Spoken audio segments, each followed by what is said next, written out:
Dober večer, Živijo, živjo. pozdravljen in podavljen. Dober večer. Dober večer. Hvala Borut za čipe iz Aure sem dobil, malo prej sem videl. A si videl leta 14, ne? 2 leta Spodaj 14 piše. je Aura pisala. 2014, ne 2024, 2014. Ja, 2014, ja. To je 10 Aura. let nazaj. 10 let nazaj, ja. Ja. In to zelo podrobno in vse isto, kar so nas za teoretike zarote imeli, če je kdo to omenil, a ne? Ja. Ja. Zelo zanimiv članek. Vso to tehnologijo, ki jo pač danes opisujemo, tudi že takrat, to je bilo že vse od zunaj. Pa morda veš, zakaj je ravno tisti čas bilo to objavljeno? Zato, ker se je že leta 2013 pripravljali na to, ne? Ja. Leta 12, ne? Leta 12 do 15 oziroma 16, ampak takrat je potem Trump uskočil, a ne, pa Hillary Clinton takrat ni prišla v štih, a ne, in tle se je potem zavlekli, zato zdaj tako hitijo z vsem mogočim. Pa kdaj so tiste 2 dvojčka podarili? Leta 11, ne? Ja, tako, ja. S tem se je začel, ne, da so zakrili svinarijo, ne? Dvojčka so 2001 podarili. Ja, 2001, ja. In ko so jih že gradili, so že vedeli, da bojo takrat podrti. Toliko naprej so vse načrtali. Ja. Človek težko verjame o vsemu temu, kar mislim, planirajo, ne? Mislim, ja. Pa hvala ti tudi za tist, ko bomo, evo, danes je na podlagi tiste objave, javne objave, da plačilo položnic od, kaj je že, ECE ali kaj je že? Ja, ECE Celje, ja, Elektro Celje.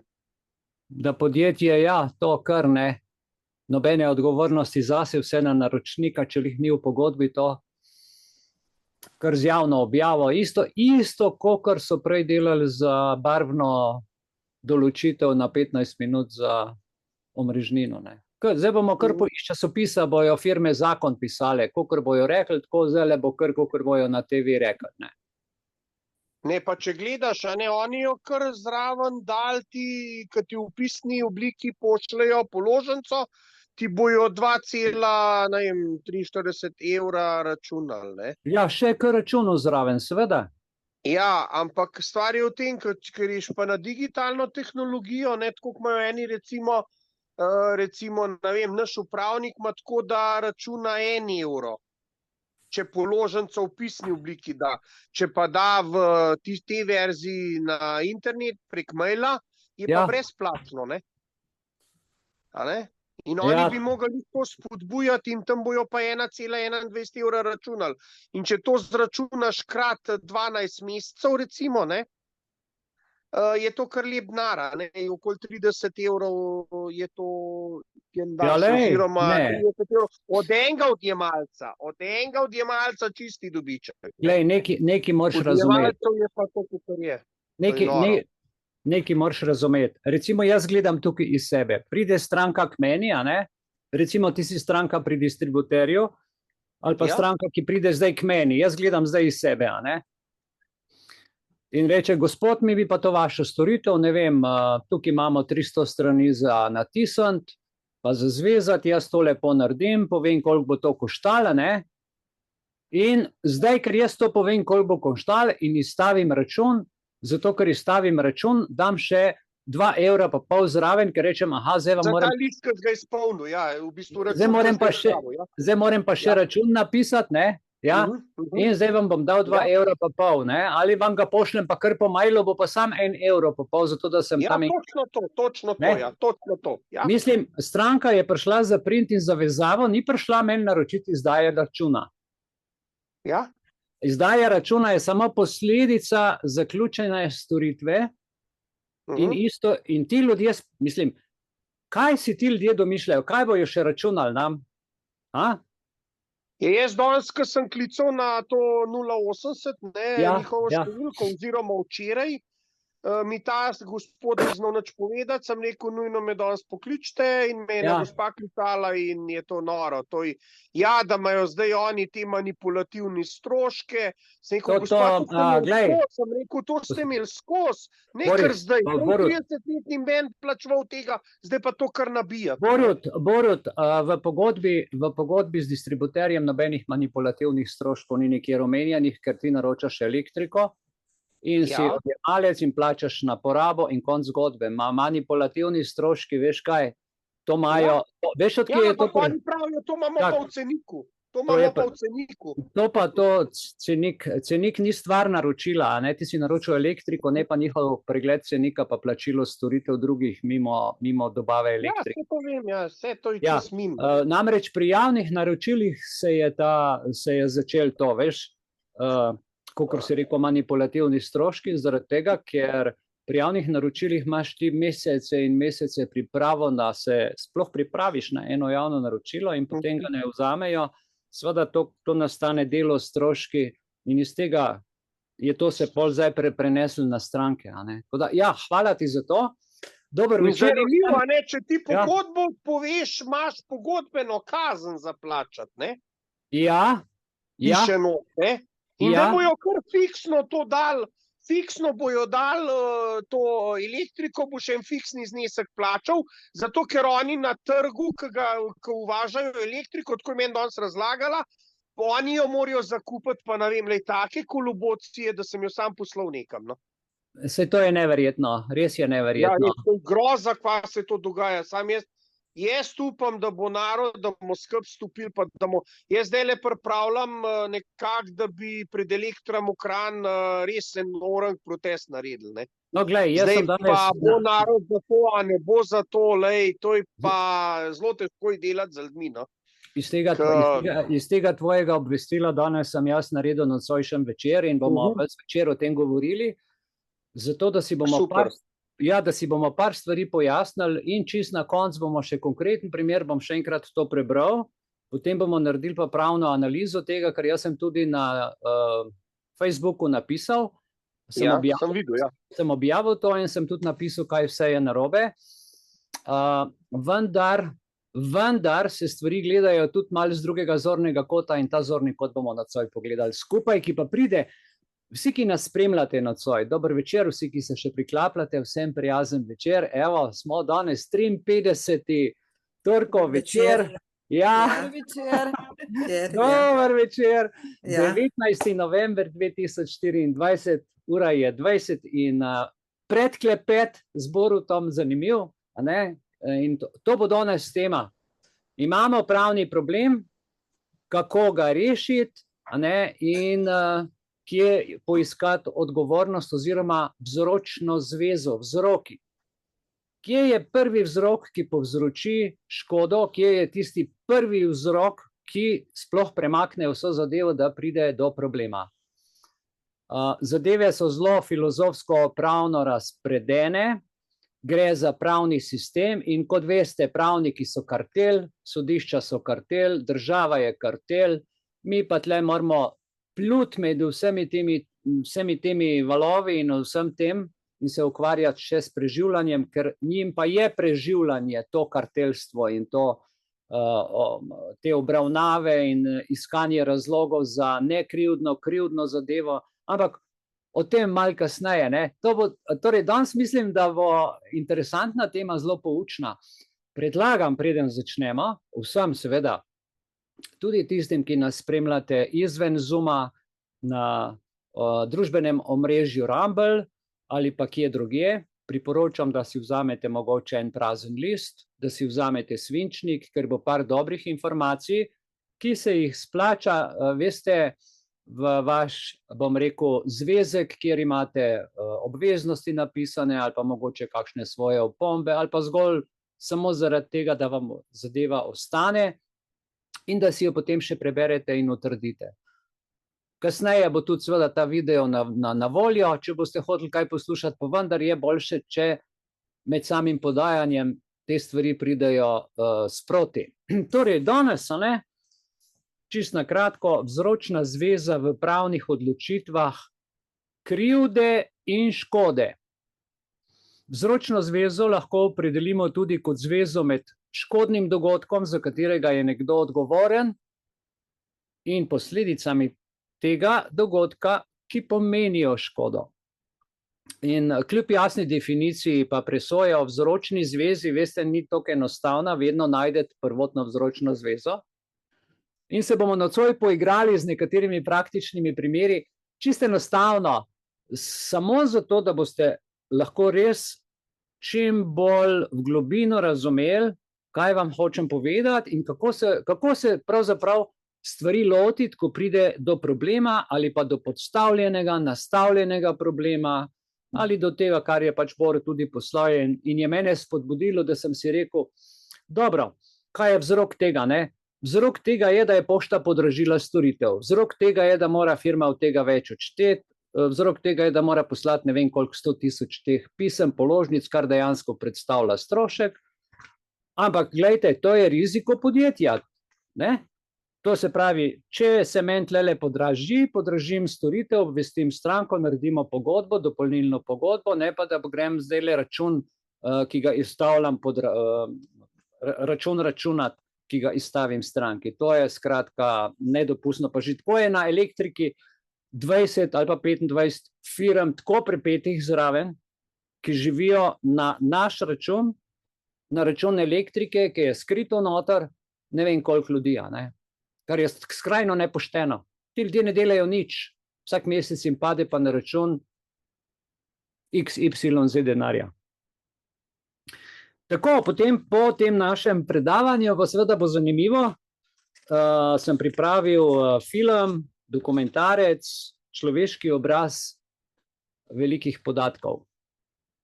Big data, to se pravi, povsod nas spremljajo s telefonom, zdaj že z daljincem na televiziji, takole, ko vključiš, pa je noter, vidite, je tule not mikrofon, jaz sem ga sicer tle prelepil gor, z nekim, vidite, selotejpom sem ga prelepil, zdaj se sliši, se ne sliši, ampak motnja je in jaz to, da meni v daljinc 24 ur na dan poslušajo, daljinc na TV, ker TV tudi če ogasne, se tole vse posluša, pa itak na mobitel, pa na mikrofone. Skratka, čist smo ozvočeni, vsak korak se ve, GPS se ve, kdaj greš spat, kdaj kje hodiš, potem, če pride prijatelj, točno vejo, s kom se družiš, kje se voziš, kdaj plačuješ, kaj plačuješ, vse to se ve. In to bomo nocoj pogledali, ampak predtem pa seveda to odškodninsko odgovornost. A smo za akcijo? Imate svinčnike, imate pripravljen? Ja. Ok? Seveda. Ja. V redu, no, veste, zadeve bojo zanimive, potem lepo prosim, če me na koncu nekdo spomni, da jaz tole, kar imam tudi en sestavek napisan, da vam dam na koncu, preden začnemo s filmom, naj me prosim nekdo spomni, da vam dam, da si snamete tole Word datoteko in da dobite še v pisni obliki, ker vam bo prišlo marsikdaj prav, če imate tudi v svojem arhivu, a ne. Torej, odškodninska odgovornost pomeni, čist po domače povedano, da mora oseba, ki povzroči škodo, to škodo pač poravnati. Da bi pa do tega prišlo, seveda morajo biti pa izpolnjeni določeni pogoji. Škodljivo dejanje, ocenjena nastanek škode in pa namen, vzročna zveza, seveda med njima, in odgovornost osebe, ki je povzročila škodo. Zdaj, ko smo pa pri odgovornosti, imamo pa dve vrsti odgovornosti, ne? Se pravi, subjektivna, kar pomeni, da je odvisna od krivde, oseba mora biti odgovorna zaradi svojega ravnanja, namena, škodoželjnosti, se veste, reče meni, on je pa hudoben, pa sam škodo dela, ne? Druga stvar je pa objektivna, kjer je odgovornost ne temelji na krivdi, ampak človek nekaj dela in je povečano tveganje, da se lahko nekaj zgodi, to pa prinaša recimo, primerno, uporaba nevarnih stvari, s kakšne kemikalije, karkoli, ali pa nevarne dejavnosti, recimo, jaz takole danes razumem za nazaj, da je bilo cepljenje nevarna dejavnost. Ne? da so nam v telo dajali kemikalijo, za katero tudi zdravniki niso vedeli, kaj je, ker je bila strogo varovana skrivnost. No, zdaj, se pravi, subjektivna pa objektivna odgovornost. To bomo malo zdaj pogledali, da boste razumeli. Eno je nagajanje, eno je pa pač so okoliščine, v katerih nekaj počneš, pa obstaja nevarnost, da se nekaj zgodi. Objektivna odgovornost, veste, je pa takšna, da če si ti v službi, pa ti šef reče, da moraš nekaj delati in ti to delaš, ker pač je naročeno. Kaj zdaj to pomeni? To pa pomeni, da v bistvu ti subjektivno nisi odgovoren za to, ker pač moraš delati po naročilu. To se pravi, to je objektivna odgovornost nekako ščiti oškodovance pred škodo, ki nastane zaradi takih stvari ali dejavnosti, a ne glede na to, ali je povzročitelj ravnal malomarno ali ne. Ampak tukaj so škrklave stvari. V primeru objektivne odgovornosti se oseba razbremeni odgovornosti, oseba, fizična oseba, če dokaže, da je škoda nastala zaradi ekskulpacijskih razlogov.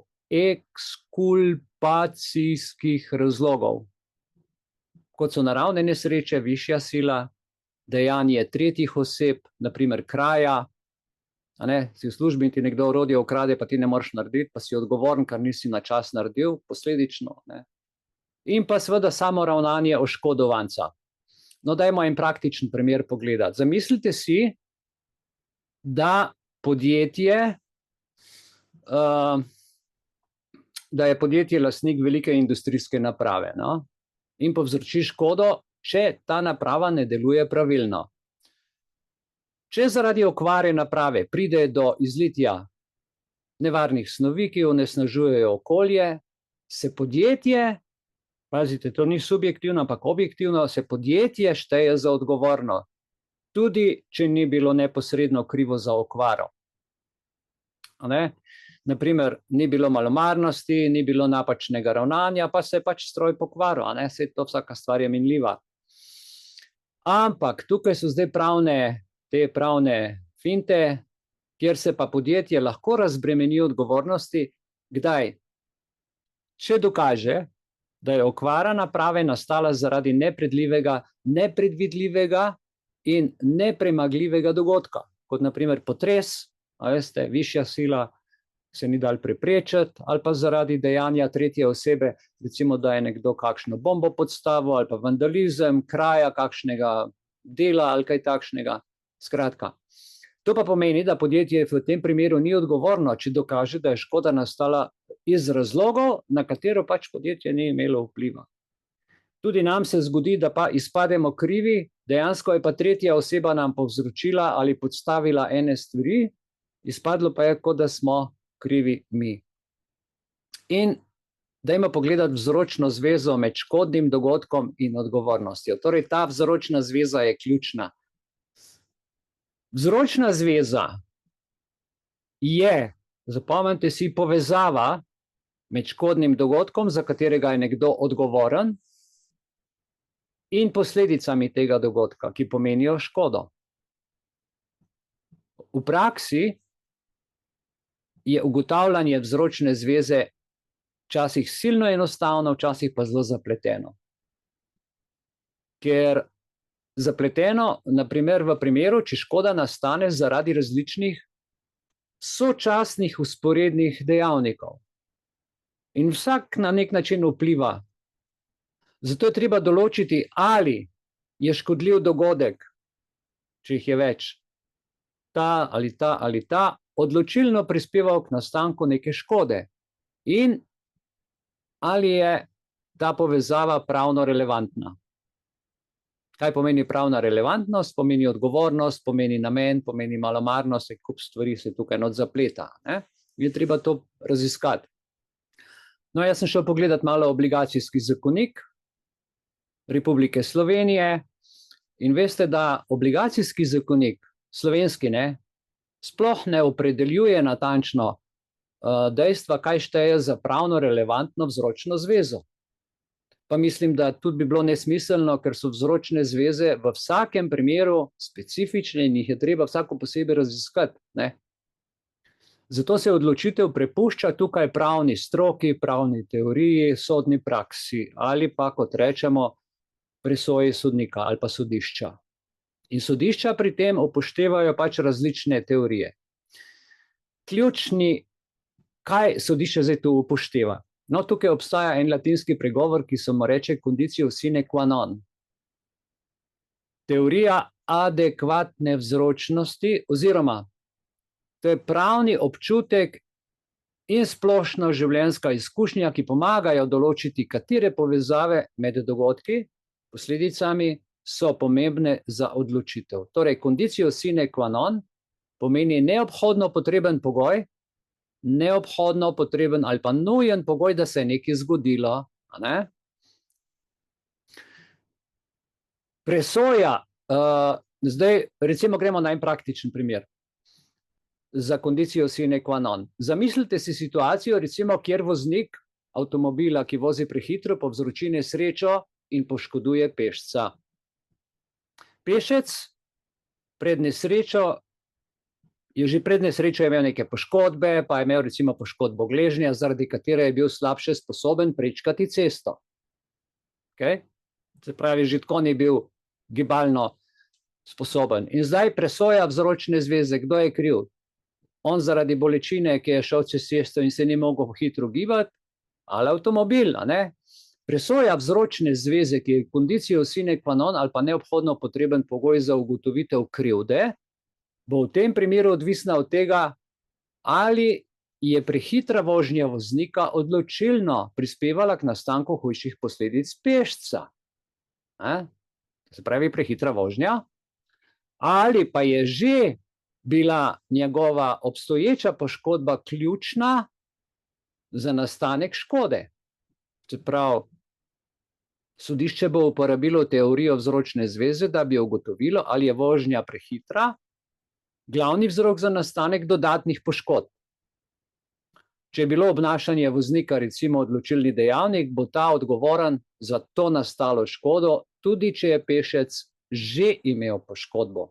V tem primeru bi sodna praksa ugotovila, ali je vzročna zveza med dogodkom prehitra vožnja in škodo poškodbe pešca pravno relevantna in ali je povezava odločilna za odgovornost voznika in povračilo, bom rekel, škode te poškodbe, ki je že obstajala, ampak se je zdaj še malo poslabšala. In tukaj not zdaj je treba potem pa iskati seveda jasno odškodninsko vrednost. In odškodninsko pravo omogoča oškodovancu, da od odgovorne osebe zahteva povračilo škode, ki jo je ta povzročila. Vse to je normalno.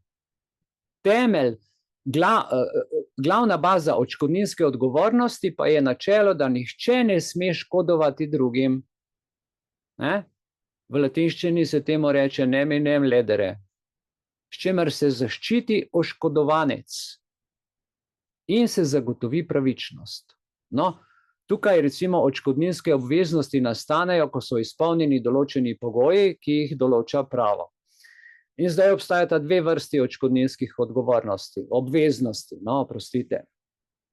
Torej, dve vrsti odškodninskih obveznosti, poslovna in neposlovna.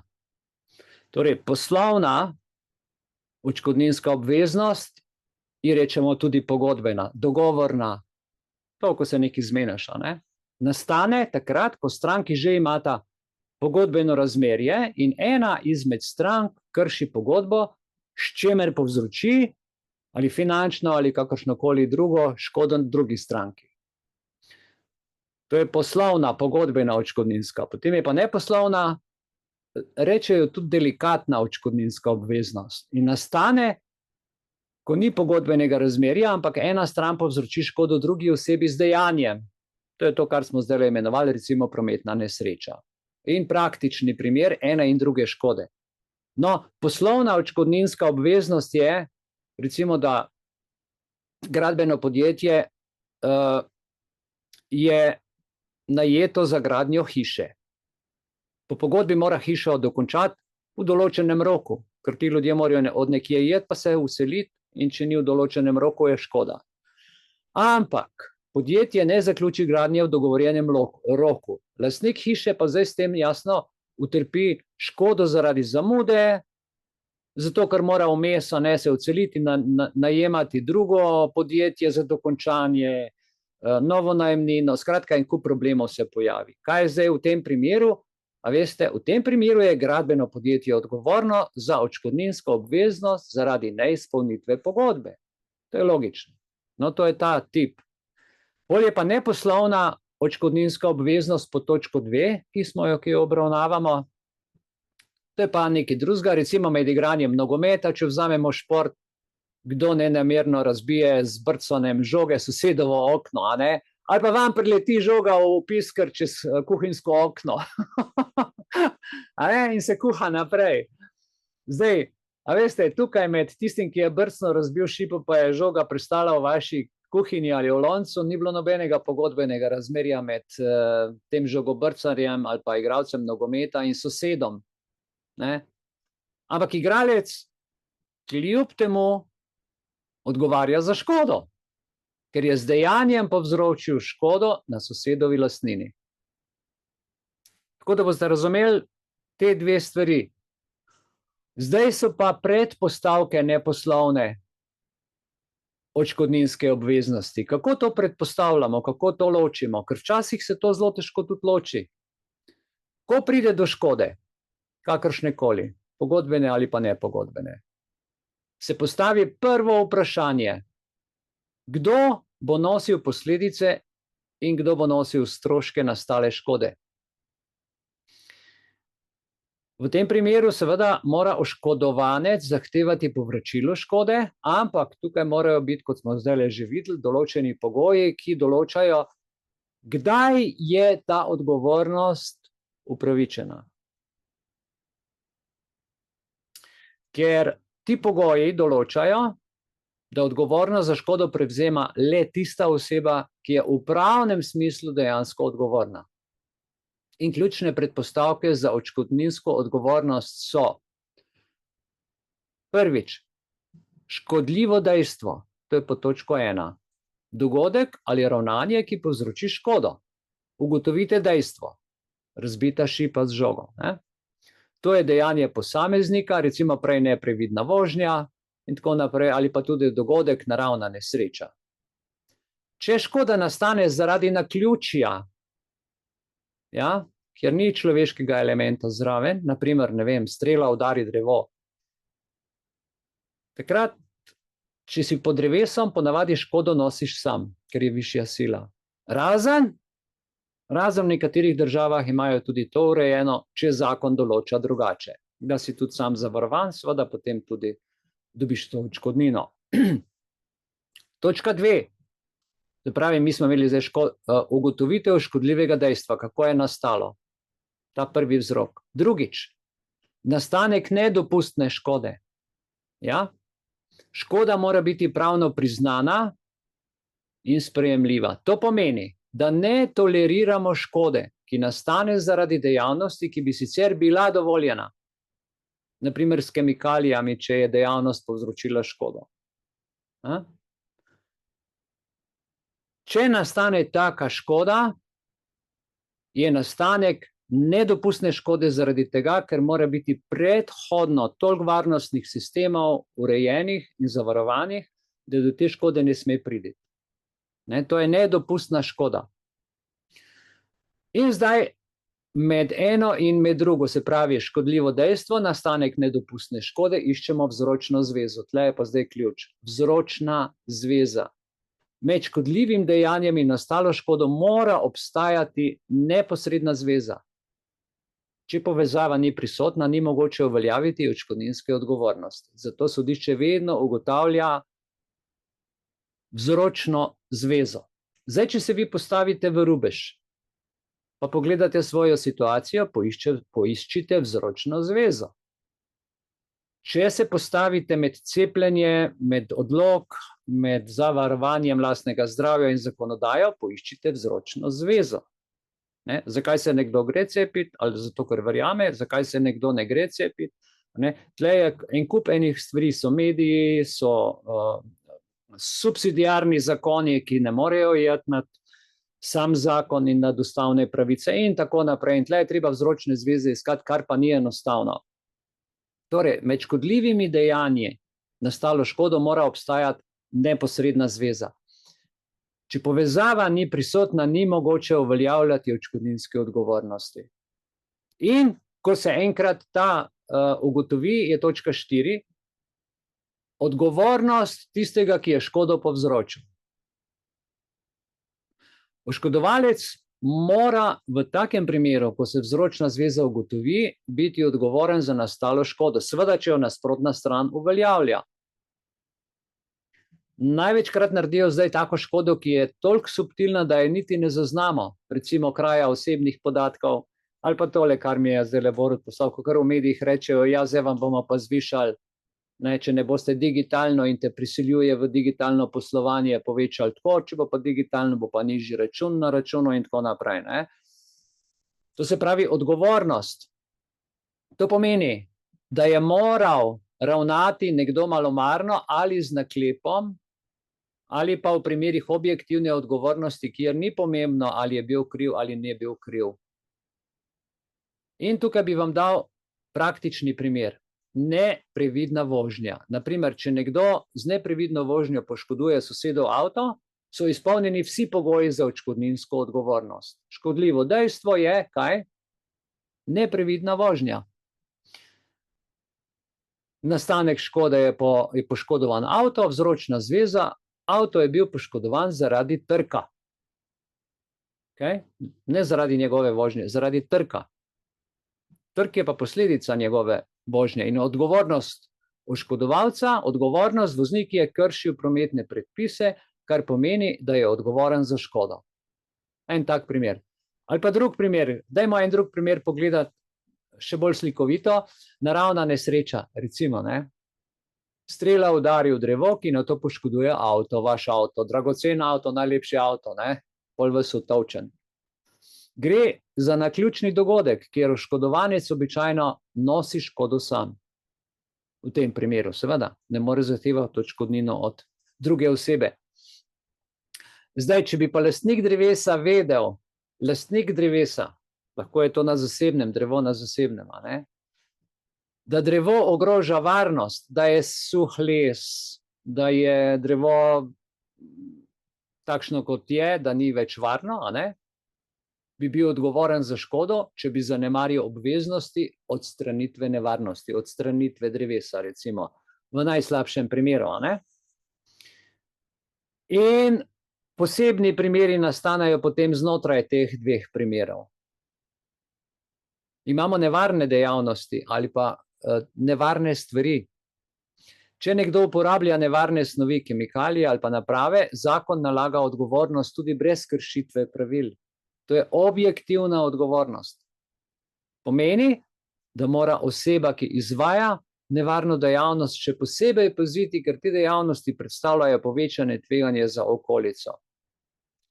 In tukaj znotraj zdaj nastajata dve škodi. To si lahko zapišete. Nedopustna škoda in nedopustnost škode. V odškodninskem pravu se uporablja izraz nedopustnost, ki se nanaša. Na kaj se nanaša?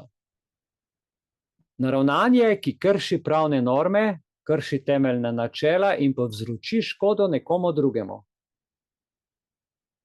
To so namenska ravnanja. Nedopustno ravnanje vključuje recimo namensko, kaj je namensko, da ti nekdo nekaj ukrade. Aktivna, se pravi, aktivna dejanja in pa seveda tudi pasivna dejanja. No, ko nekdo stori nekaj, kar bi moral, ali pa ne stori nečesa, kar bi moral. V obeh primerih je lahko kriv, ne?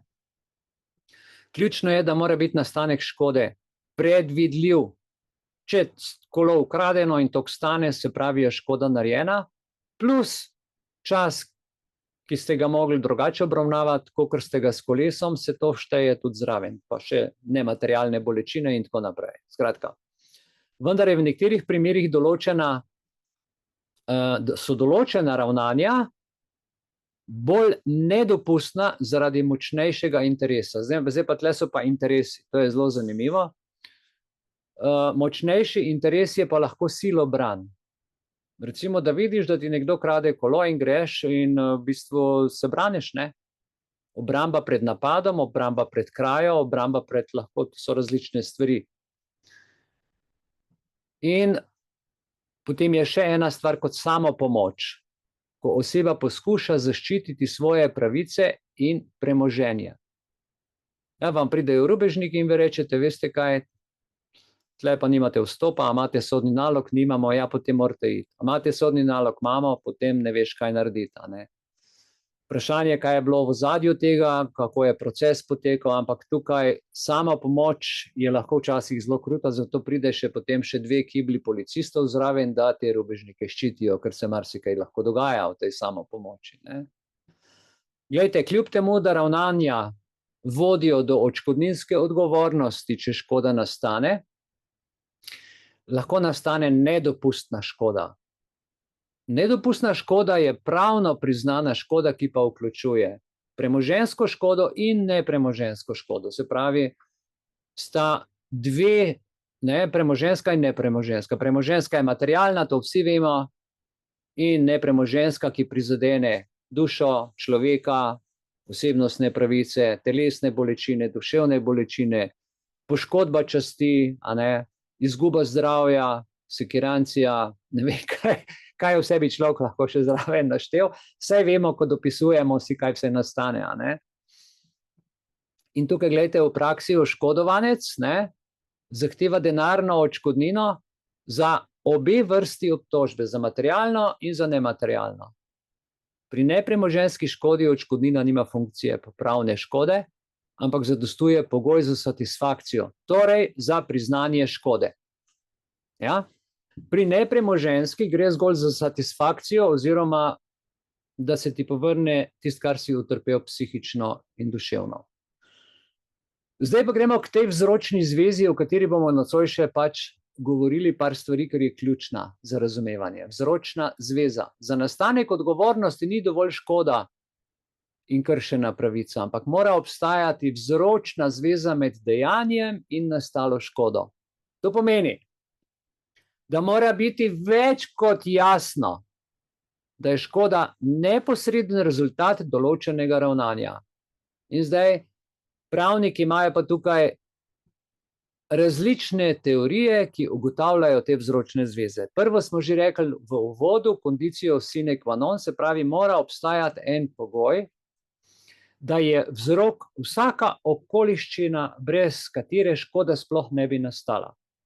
Ali pa če je ena specifična škoda, samo tista okoliščina, ki to škodo povzroči. Ne? To je tako imenovana teorija, kot ji pravniki rečejo, adekvatne vzročne zveze, omejuje vzroke na tiste, ki bi po običajnem razvoju dogodkov pripeljalo na nastalo škodo. Zato sodniki včasih zelo ozko gledajo samo eno stvar, in to je tista stvar, ki je pripeljala do tega škodnega dogodka. Mi ljudje pa včasih opisujemo 10 strani, vse mogoče, ne vem kaj, samo tistega ne, tistega jedra, ki je pač povzročilo to zadevo. Tako da tle bodite dostikrat previdni, treba se držati ozko. Rekli smo, da je conditio sine qua non latinski izraz, ki pomeni pogoj, brez katerega se to ne bi zgodilo. Ali pa dobesedno neobhodno potreben pogoj za škodo. Oziroma nepogrešljiv, no, lahko tudi takole rečemo. Gre za izraz, ki se uporablja pa seveda tudi v različnih področjih, v pravo, filozofiji, logiki, za označevanje nečesa, kar je potrebno za določeno dejanje, za določeno situacijo ali pa zato, da se nekaj zgodi. Brez tega pogoja, veste, bi določen dogodek ali rezultat bil nemogoč. Ne? Se pravi, če v avto ne daš benzina, avto ne bo šel, razen če ga porivaš, ampak samo od sebe ne bo šel. Ne? Ja? V vsakdanjem življenju, recimo, no, da je za uspešno izvedbo načrta nujno, da imajo vsi udeleženci potrebna orodja. Ta orodja so za delo conditio sine qua non za uspeh projekta. Potem je pa tukaj še teorija, smisel zakona ali ratio legis. Napiše se ratio legis, a ne, smisel zakona. Smisel zakona pa preverja, ali je škoda nastala zaradi kršitve pravne norme, ki je želela preprečiti nastanek te vrste škode. Ratio legis je namen zakona, smisel zakona, gre za pravni koncept, veste, ki se uporablja za razumevanje cilja ali pa namena, ali pa razloga, zaradi katerega je določen zakon ali pa predpis sprejet, da zmanjša škodo ali pa jo prepreči. In zdaj obstaja tukaj znotraj te vzročne zveze krivda in pa odgovornost. Krivda in odgovornost.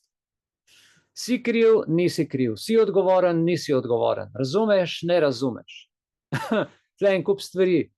In pri odškodninski odgovornosti je pomembno, ali je oseba, ki je povzročila škodo, ravnala s krivdo. To pomeni, da je ravnala namerno ali pa malomarno.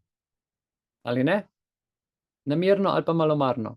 Malomarnost, seveda so pa malomarnosti različne stopnje. Nepremišljenost, hudo zanemarjanje, neprevidnost, pa take stvari, ki spadajo k tem atributom.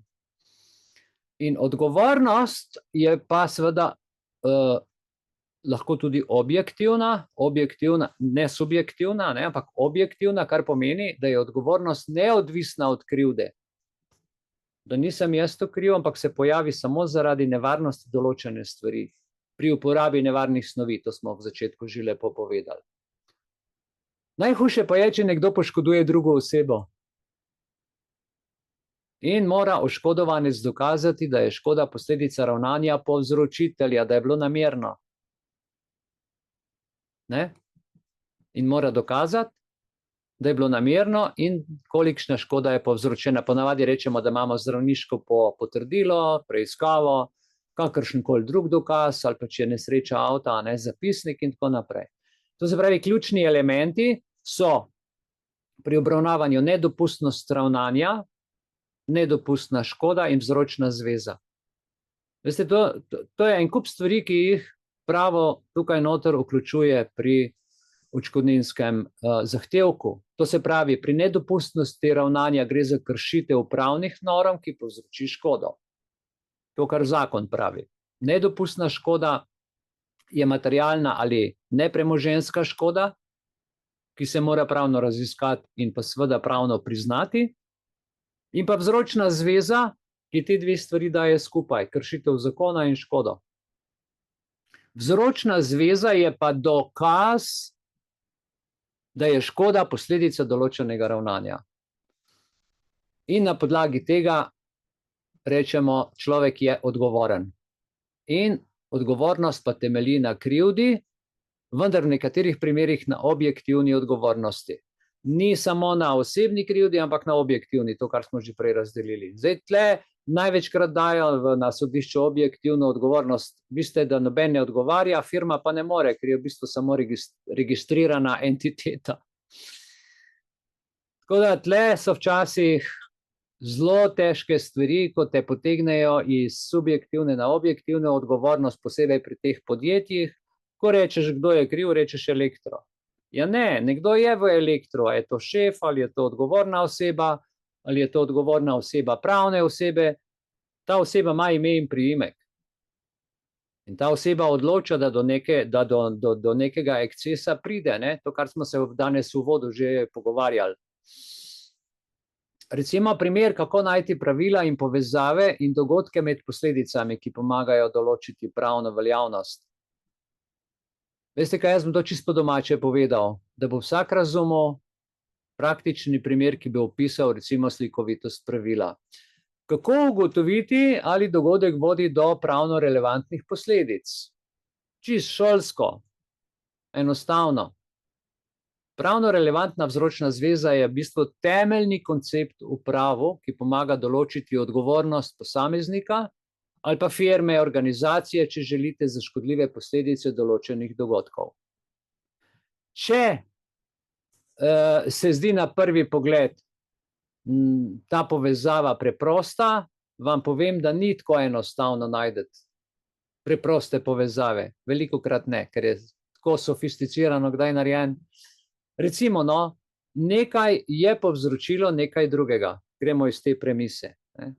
Je v resnici ugotavljanje povezave, ki je včasih zelo zapleteno.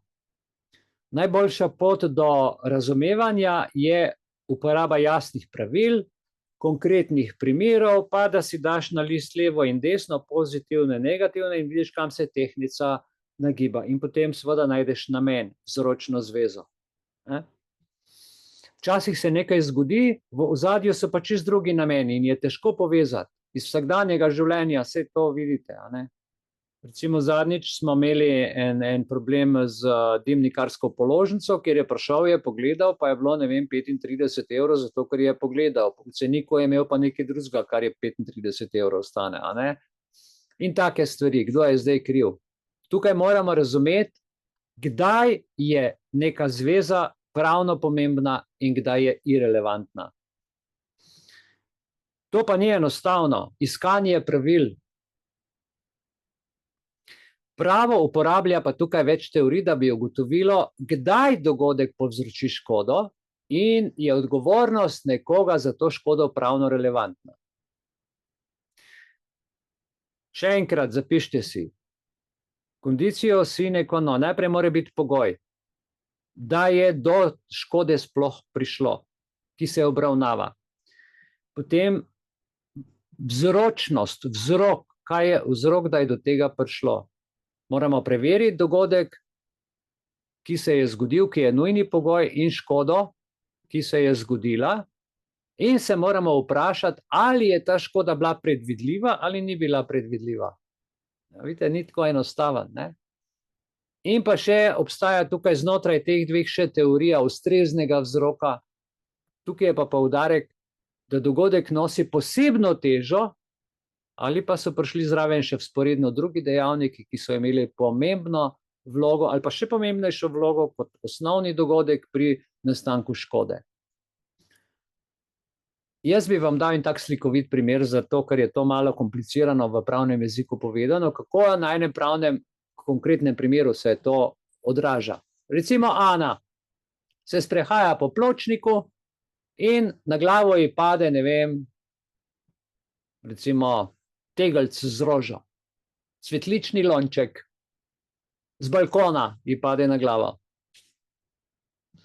Zakaj ji pade? Zato, ker je pihal veter, tisti lonc je bil pa slabo pritrjen gor. In seveda, Ana, hvala Bogu, preživi, ampak ima močne poškodbe, pretres možganov in tako naprej in tako naprej. In proti lastniku tistega okna, s katerega je ta roža, ta lonc spada, vloži tožbo proti lastniku balkona. Recimo, da mu je ime Bojan. Ne? Ker Ana pravi, Bojan je kriv, da je meni to padlo na glavo. No, zdaj pa tukaj not, kako to presoja. Da bi ugotovili, a je Bojan odgovoren, ki ga takrat ni bilo na oknu, ne? On je gledal TV, ja? Da bi ugotovili, a je Bojan odgovoren za Anino škodo, je treba pač tukaj zdaj pogledati, kaj je vzrok, da se je to zgodilo. Ali je bil ta mogoče tegelc slabo pritrjen in je zaradi tega nastala Anina poškodba, in ali je to pravno relevantna vzročna zveza, da je bil ta lonc slabo pritrjen. Če Bojan ne bi slabo pritrdil lonca, ne bi padel na tla oziroma na Anino glavo in ne bi bila poškodovana. Čisto logično razmišljamo, kot 1 + 1 je 2. Lonec je torej nujni pogoj za nastanek škode. To je prva teorija. Druga teorija, poglejte, kaj se lahko zgodi. Ali je to bilo predvidljivo, da bi zaradi slabe pritrditve lonca oziroma tegelca prišlo do poškodbe mimoidoče osebe, ki hodi pod balkonom. Seveda, ker je običajno pričakovati, če je lonec slabo pritrjen oziroma tegelc slabo prišrauban gor oziroma tako samo obešen, ne, seveda lahko pade na tla in poškoduje druge, če pride, ne vem, veter ali pa se utrga tisti hakeljc. Obstaja pa še tretja teorija ustreznega vzroka. da bi bilo to pravično razsojeno za odgovornost Bojana. Bojan je odgovoren, ker je njegova malomarnost pri pritrjevanju tegeljca neposredna in je ključni vzrok za nastalo škodo.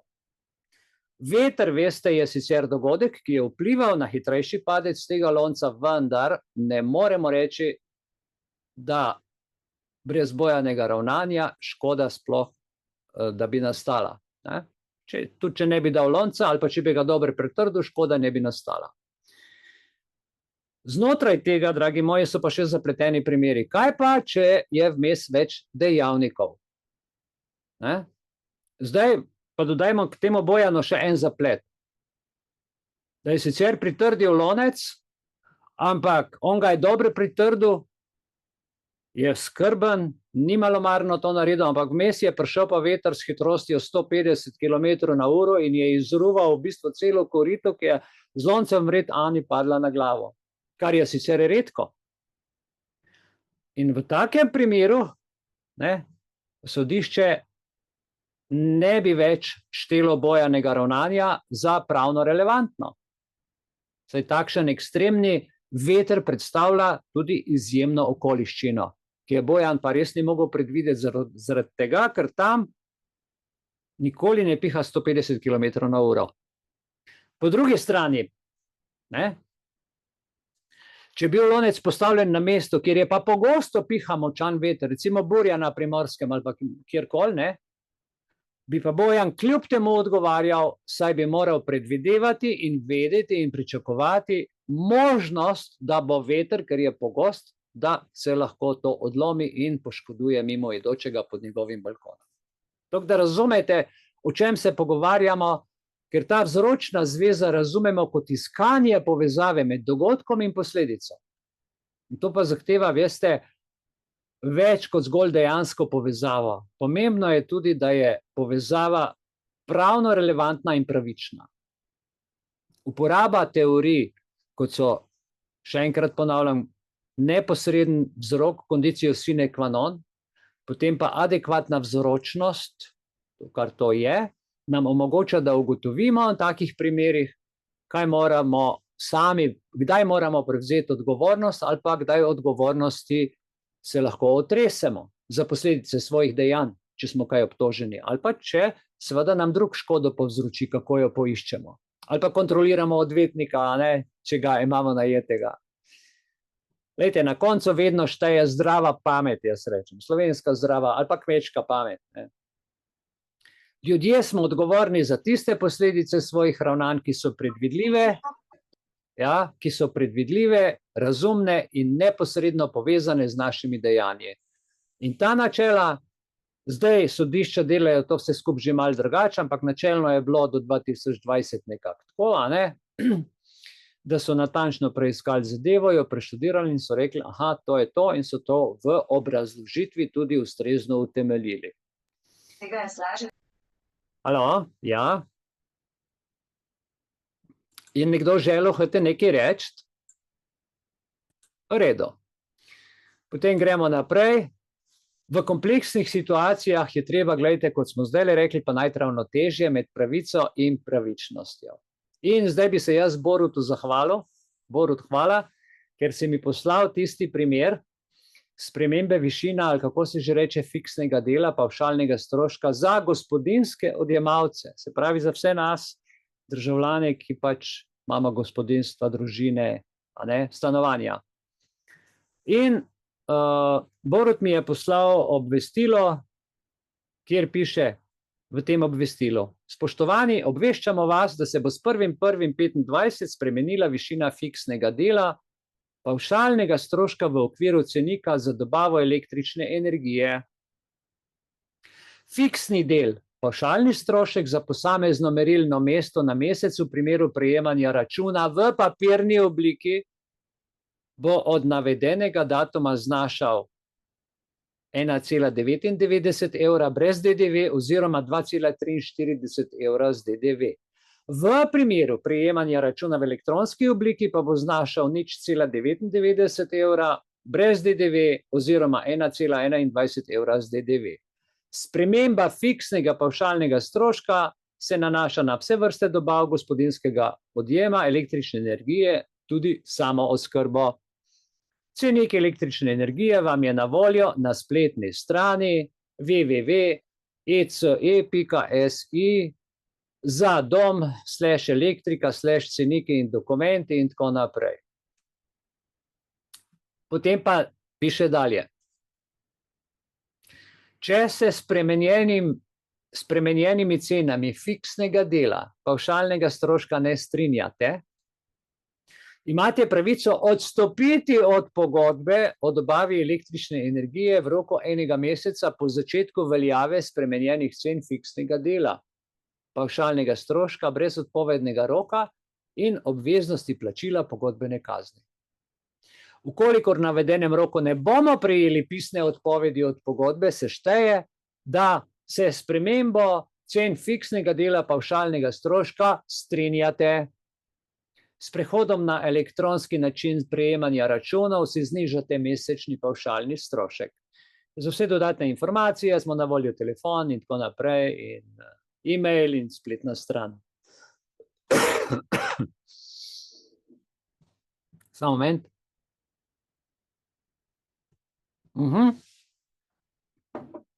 To se pravi, če si tiho, če nič ne rečeš, se strinjaš, če pa kaj rečeš, so pa rekli, da pa lahko menjaš distributerja brez debate. Ali sprejmi, ali pa pojdi drugam. Tle vmesne opcije sploh ni bilo, da je možnost pritožbe, da tega ni v pogodbi, da je to enostranska, da v bistvu sploh ne govori o električni energiji, ampak o izstavitvi računa, kar je čist izven tega, kar firma počne. Torej, firma ne ponuja papirnatih računov, pa digitalnih računov, ampak je distributer električne energije. Se pravi, gre za čisto zafrkancijo, gre za čist eno X zadevo. Zdaj, ko smo že tukaj, ko smo govorili cel večer iz vzročne zveze, sem si rekel, pa dajmo mi ta praktičen primer narediti, dajmo ga malo obdelati. Ali ste za to, da to ponudbo tega distributerja, to sporočilo predelamo tako in ugotovimo, kaj je prav in kaj ni prav? Ok, ja, v redu. Ok, najdimo vzročno zvezo. Kdo nosi odgovornost? Kam se odgovornost prelaga in ali je naročnik, jaz kot naročnik, sem kriv, če se cene za izstavitev računa, ki ni predmet pogodbe, spremenijo. Ali sem jaz naročil tak račun, ali se ga nisem naročil, ali je to, mislim, ne, en kup vprašanj se pojavlja. Prav, pa poskušajmo recimo se postaviti zdaj, jaz sem vaš ponudnik, vi ste pač naročili pri meni, jaz pa zdaj rečem, če boš digitalni račun sprejel, bo tok, če pa papirnatega boš pa pač tok dražji. Ampak jaz sem ponudnik električne energije, vam pa prodajam račun.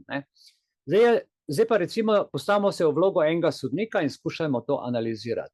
Čisto neobremenjeno, nečustveno, brez kregarije, gremo gledati objektivno zadevo, kaj se znotraj tega dogaja. Torej, kot sodnik, ki upošteva, ne vem, pravila, prava vzročne zveze, to, kar smo zdaj, o čemer smo govorili, in ugotavljanje krivde, recimo v primeru tožbe strani naročnika električne energije. Pravna analiza, s katero bomo zdaj presojali, je v bistvu v primeru spremembe tega pavšalnega stroška za izdajo računa v primeru digitalnega izvoda ali papirnatega izvoda. No, gremo najprej na dejanski položaj. Najprej ugotovimo prvič, obstoječa pogodba. Imamo pogodbo, imamo. Če jo ne najdemo, zahtevamo od distributerja, da nam pošlje kopijo, če smo jo založili, ampak dobro je imeti take stvari spravljene. Torej, naročnik in distributer električne energije ima sklenjeno pogodbo o dobavi električne energije. Pogodba določa plačilo porabe elektrike in omrežnine. Znotraj pogodbe pa ne določa pavšalnega stroška za izstavitev računa. Ker je implicitno noter povedan, toliko bo stal, ampak izstavitve računa, na kak način bo to izstalo, pa v pogodbi ni. To je točka 1. Točka 2. Podjetje je enostransko kar v časopisu objavilo, da bo to naredilo. Gre za enostransko spremembo stroška, ki bo na položnici, ki pa ni stvar naročnina električne energije. Ne? Distributer zdaj javno obvešča naročnike o spremembi pavšalnega stroška za izdajo računa in poda možnost odstopa od pogodbe brez posledic. Ne? Take it or leave it, kako se že temu reče. Vzami, ja, pusti ali pa pojdi. 3. Ampak mi brez elektrike ne moremo živeti. Ne? Vprašanje, katerega distributerja bi potem iskali. Tako da to je čisto izsiljevanje oziroma monopol. No, gremo k točki 3.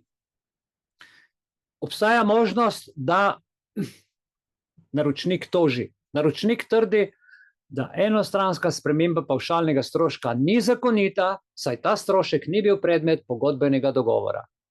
Imamo 3 stvari, a ne? Obstoječo pogodbo, enostransko spremembo stroška in tožbo naročnika. Ključna pravna vprašanja, ki se znotraj tega zdaj pojavi, jaz, ko dobim ta problem kot sodnik, recimo, ali distributer res enostransko uvede pavšalni strošek, ki ni v pogodbi. Drugič, kakšna je vzročna zveza med ravnanjem distributerja in morebitno škodo za naročnika, ki ima vsak mesec tisti evro vzame dol ali pa 2 evra, to je v bistvu 35.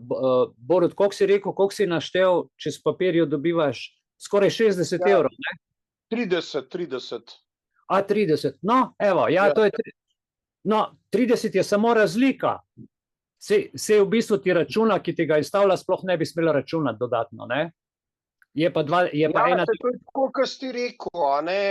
Jaz sem naročil na podlagi pogodbe, sklenjene pogodbe za električno energijo. Ne pa računa. To si na začetku rekel, če se pa podraži, pa to riziko podjetja. Ja, to absolutno se strinjam. Ne? In zdaj tukaj je 2 evra, 1,99, se pravi 60 evrov, 60 evrov ljudje na let plačate za to, da vam račun pošljajo. Ne? A veste, tudi če gre za mail, ki vam ga pošljajo, ga morate plačevati. In to je pa res malo kruta zadeva, ker to jim stroj pošilja, to jim samo se izpolni, to je vse strojno, zato so algoritmi in ko pride mesec okrog, vam se račun znajde na mailu, če pa papirnati obliki pač v poštnem predalčku, ampak za en cel evro dražji. Oni pridejo 30 evrov, digitalni, 60 evrov pride pa če v papirnati obliki. No, zdaj pa gledajte, pravna analiza vzročne zveze. Zakaj bi 60 evrov na let metal stran? Pri malih stvarih se stvari, a veste, nabirajo, ne? 60 let, na konc leta imaš to 1200 evrov, ki imaš fajn dopust, ki ga cuzajo povsod pri nas, ne? Torej, vzročna zveza med ravnanjem distributerja gre za enostransko spremembo stroška. In kaj posledica? Posledica je finančna bremenitev naročnika. To smo zdaj ugotovili, to je več kot očitno. Če distributer ne bi uvedel novega pavšalnega stroška, naročnik ne bi imel dodatnih obveznosti, ne? Logično. Ključni vprašanji pa sta. Zdaj 2. Ali je to ravnanje pravno upravičeno? In drugo, a je pavšalni strošek dovolj jasno skomuniciran, da naročnik nosi odgovornost za nadaljnje sprejemanje pogodbe? Oni so to javno napisali, ampak so napisali na tak način, da te prisili v to, da ti ne moreš dati konsenza. Ne? Se pravi, sprejmi ali pa prekini pogodbo. To se ne počne na tak način, to je prisila.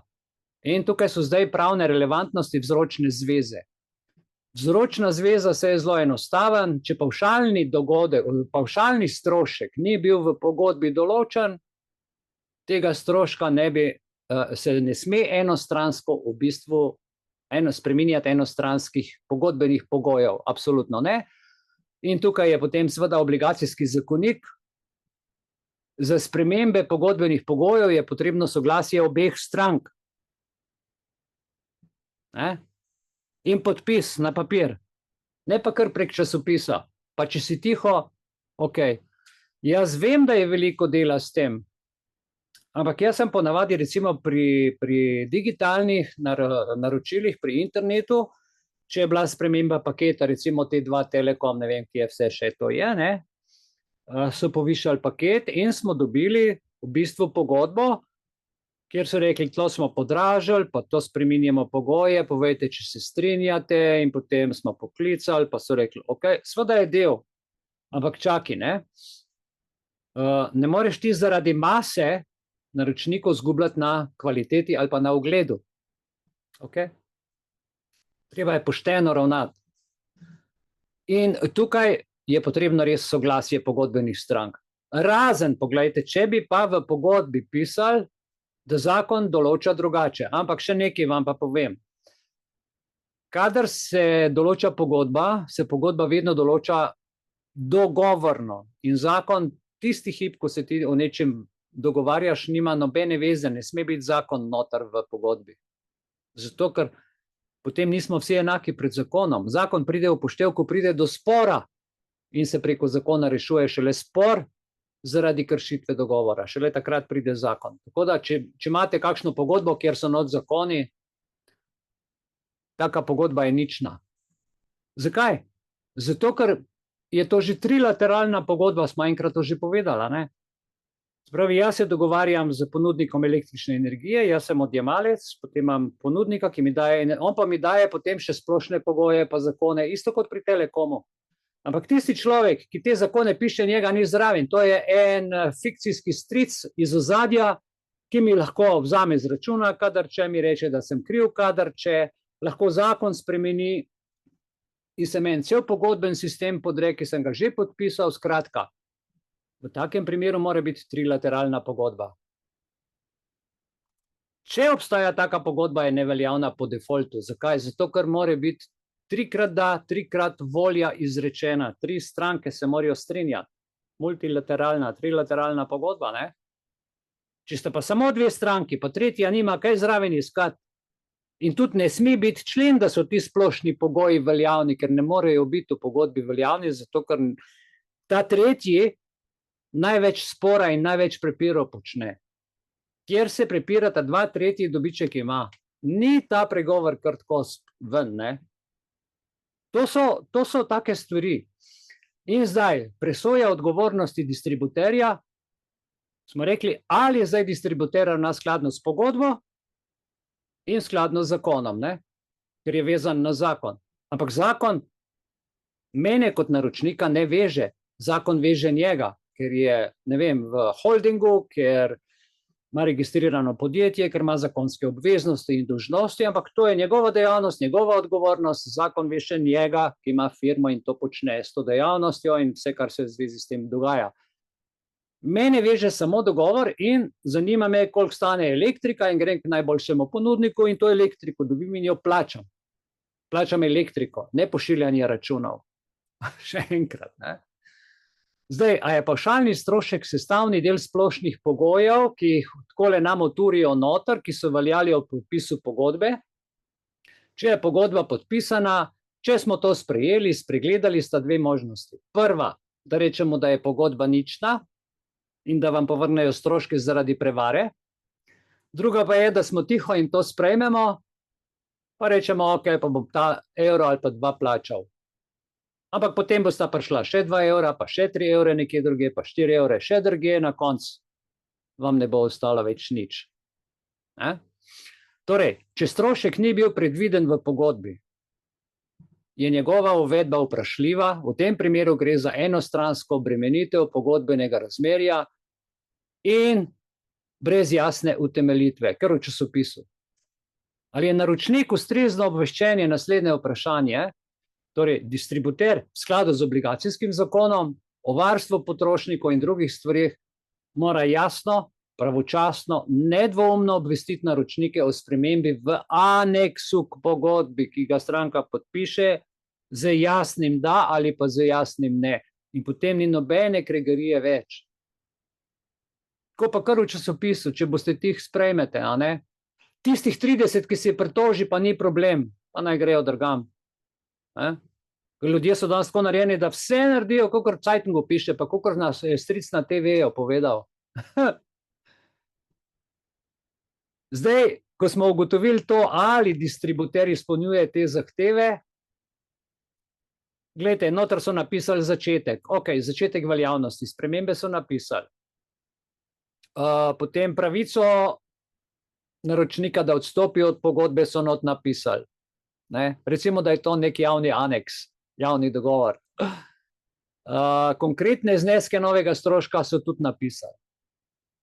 Problem je, da te zadeve ni v bazični pogodbi, ni v osnovni in problem je tudi implementacija agende 2030, kjer nas uči odgovornosti, komunistične odgovornosti drug od drugega. Torej se pravi, jaz zdajle sem naročnik električne energije, ubogi distributer, ja, pošta je podražila, sej bom pa jaz to njim €1 ali pa za tist mail, za tist algoritem, bom pa tist evro družbeno odgovoren, pa jim bom dal, ne.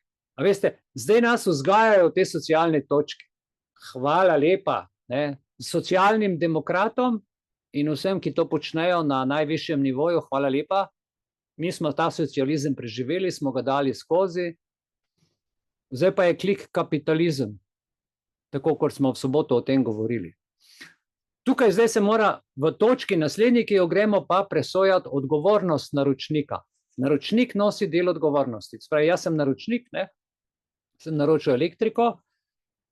Če na te spremembe, govorim tebi zdaj, ki me gledaš, ne? In Maj, in Rozali, in Borutu, in vsem, ki ste tukaj, Alenki, in Blanki, in vsem vam govorim, tudi Borisu in tako naprej.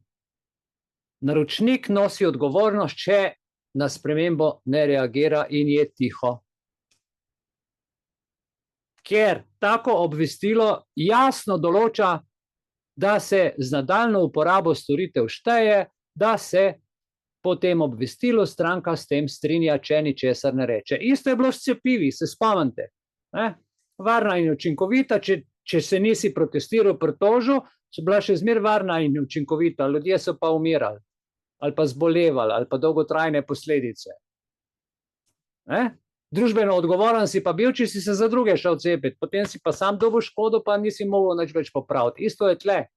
Ko enkrat si tiho, dobiš na računu, tega več ne moreš zavrniti, ker si se strinjal implicitno, nedorečeno, v tišini. To so hude stvari. Sklepna presoja tega, kot sodnik, recimo zdajle, kar smo dali skozi, bi na podlagi pravnih pravil jaz, če bi bil, odločil naslednje. Upravičenost spremembe.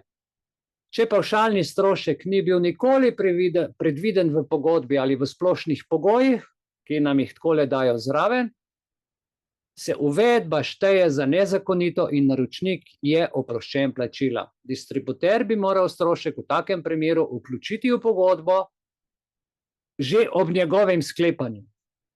Vprašanje je, koliko let imate že pogodbo, že takrat bi mogli to vključiti, kar danes po cajtnikih pišejo. Obvestilo, se pravi, če je bil naročnik pravočasno obveščen in je imel možnost odstopa, nosi naročnik vso odgovornost za implicitno soglasje, če ni ukrepal. V tem primeru, če sem jaz tiho kot stranka, nosim vso odgovornost, če odstopim od pogodbe. To se pravi, ne samo, da sem tiho, da se s tem ne strinjam, ampak rečem, odstopim od pogodbe, pomeni, da se s tem strinjam, kar mi ponujejo, ampak jaz odstopim od pogodbe in zdaj jaz nosim vse stroške in vse posledice. To so veliki problemi. Torej, vam polagam na srce, potrebno je ukrepati in ne biti tiho. Povsod in povsod, v službi, na banki, na pošti, pred policijo. Povsod je treba ukrepati. Jaz sem vam en formular enkrat napisal, ki ga imam še zdaj lepo tamle na Facebooku, piše, ti ljudje morajo ravnati v skladu z ustavo in zakonom. Mi imamo svoje pravice in svoboščine in dolžnosti, isto tudi ta podjetja. Vendar pa podjetja nimajo človekovih pravic. In ECE, tale ECE.si, je samo firma, nima človekovih pravic. Vi kot naročniki pa ja.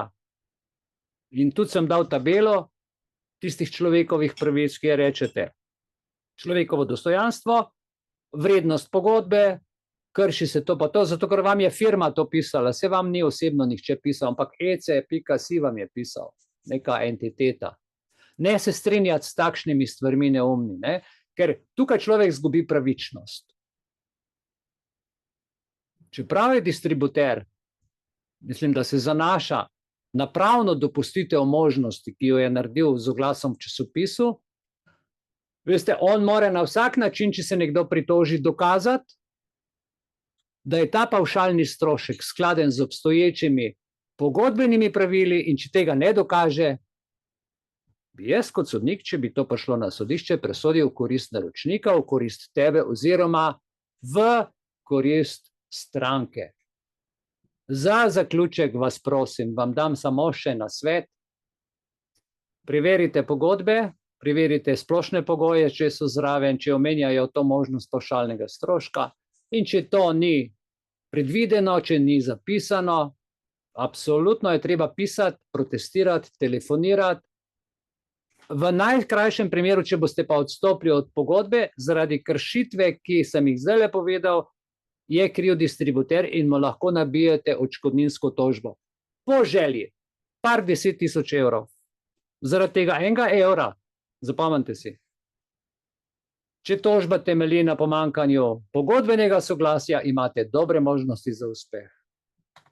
To sem želel povedati, zdaj pa vprašanja, oziroma Iveljana, vem, da je tle intenzivno poslušala in ima nekaj zapovedati, pozdraviti, samo pozdrav, boš kaj pozdravila naše, ko je tle intenzivno ona.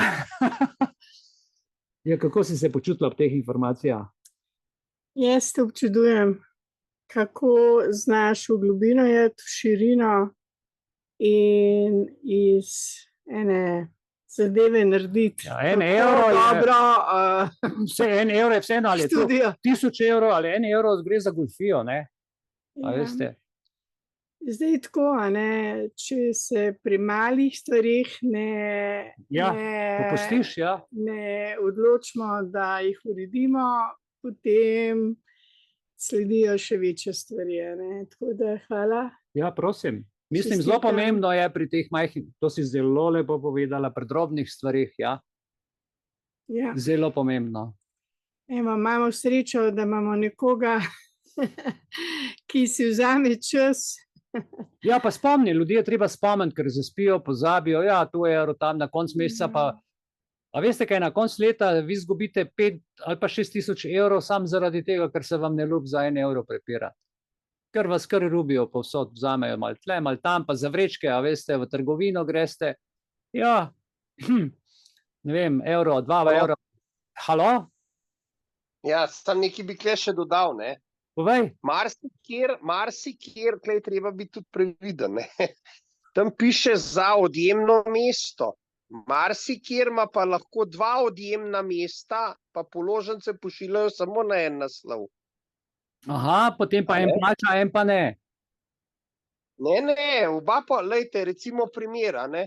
Sosed ima stanovanje v bloku, ima števc za električno energijo. Ja. Pa ima pa zraven objekt vrstnih garaž, ki ima pa tam v svoji garaži elektriko in ima tam še en števc, ampak naročnik je isti, ne. Ja. A ne? Sta to dvojna stroška pola, ne?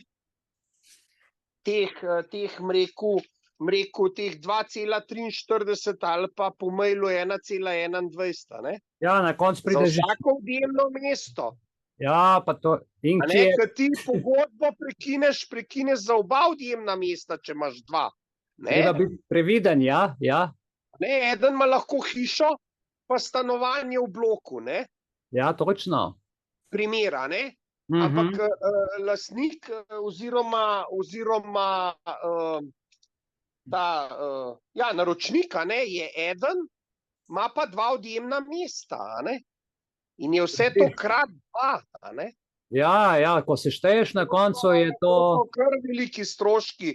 Masovno, da imaš recimo ti v Kranju, ne vem, 470 odjemalcev, samo to sem še malo ekipa, recimo 47 000 odjemalcev električne energije, pa da imajo vsi sklenjene pogodbe z ECE-jem, je to tak dobiček samo iz tega ven, da se za glavo, dobesedno za glavo primeš, ne? Za Vsak bo pa 47 rekel, evrov, na 20 evra, to ni za, nič. za 50.000 evrov ti povem, da ne stanejo tele pošiljanje teh računov, ker če ko narediš pogodbeno Oni imajo razmerje s pošto, program not vnesejo, takrat imajo malo več dela, ne, da to v program not, pa to program sam klofa ven, to je vse danes digitalno, vsi imamo dej digitalne števce, to je vse povezan preko mreže, to laufajo podatki. Borut imajo tudi zunanje izvajalce, ti če si majhen, če ste 4 elektropodjetje, a ne imaš zunanje izvajalce, imaš zunanje, ki ti to bazo rihtajo, ki pošiljajo te račune. Ampak veste, kaj se pri tem pojavlja vprašanje, kje so moji podatki pojavljajo, ko naročim električno energijo, ali pa tudi recimo tukaj, ko smo ravno pri tem, s kakšno pravico elektropodjetje obvešča RTV Slovenija, da sem jaz lastnik tega električnega priključka, da mi potem še 10 evrov ali pa 15 ali pa 20 pošiljajo za televizijo, ne? Najprej si jo kupim, je moja, potem je pa na mesečni najem plačujem za televizijo, ker imam električni priključek, da jo lahko gledam. Pa se to je višek od viška, a ne? Ja, se to je recimo, ko smo zdaj le pri tej debati, podatki, ja. A ne, kaj je fora? Njih ta primer pri temu gospodu, ko sem jaz govoril, da ima stanovanje, pa garažo, so mu za garažo poslali, da ima odjemno mesto, da ne prijav RTV priključek na garažo. Alo. A ne? Se pa smo ugovor napisali zelo pikar in je to padlo, ne, definitivno, ne. Kje podatke so dobili kašne, da oni ne spremijo kašna garaža. To je samo garaža, da je štrom noter preko števca, a ne, normalen, ne. Če kaj sesa ali dela kaj, ima to ne pa televizijo še tam. Ja, namreč, jaz bi tudi takole rekel, ne. Noro pa se to dogaja zdajle, zadnje čase je pa to nenormalno. Glej, tukaj nam je Alenka eno čudovito sporočilo dala vsak ponudnik, ali pa trgovec, vseeno, po zakonu mora dati račun, ne. Ja, po zakonu mora dati račun, ampak ta zakon ne predvideva, da ti izdajo računa računaš, ker je vračunan v tvoje storitve, a ne? In poglej, kaj delajo, pred vsemi pred očmi in se ne zgane niti državno tožilstvo, niti inšpekcije, ne zgane se nihče. Nihče se ne zgane. Recimo primer, kakšna je razlika, ne? Jaz grem kele na kavo, bom dal €1,50 po ceniku za kavo, on mi bo rekel, ja, €1,70 boste dal, k vam še 20 centov še zraven, k vam račun izstavim. Sam je ta razlika, da jaz tudi tiste kave nisem odvisen, ker sem šel samke, od elektrike sem pa odvisen. Tle je problem. Ja, ker oni vejo. In zdaj si ti zamisel en korak, še to povem, pa tudi ljudje, ki poslušajo, en korak dalje. Zdaj si pa ti zamisel, bojo počasi ukinjali kao vozila na dizel pa na bencin, da nas bojo prisilili električne vozila, čeprav še ni mreže narejene za polnilnice pa vsega tega, ne. Koliko nas bojo dobesedno na kolena spravili s to energijo, ker boš odvisen avtofila, da se sploh lahko vozil. Ne, ko boš v avto usedel, boš rekel, želim na Bled, pa bo avto rekel, veš kaj, premalo socialnih točk imaš, premalo si bil priden, samo do Šmarne gore, ali pa ti sploh vrat ne bo odprl, a ne? Ljudje, to bo danes v filmu precej, ko bomo gledali Človeški obraz velikih podatkov, tale naš dokumentarec, ki sem ga pripravil, a ne, to je tole, kar sem vam tudi poslal. Bo zanimivo, tukaj sem jaz, ker je to 1 uro dolgo, je tudi zelo zgoščeno povedano, pomagal z umetno inteligenco pri prevodu, ne bo glih vse slovnično pravilno, pa tako, ampak vse se bo dalo razumeti, a ne, tako da, kar se tega tiče, vse veste, kako malo včasih to mašina prevaja, a ne. Kar se tega tiče, drugače pa hvala Boru za ta izziv, ne, ker meni se zdi pomembno, da te iščemo res, da smo budni in da najdeš pravilno pot za pritožbo, da najdeš pravilni zakon in da zmeri greš v prvo, kaj je vzrok, zakaj se to dogaja.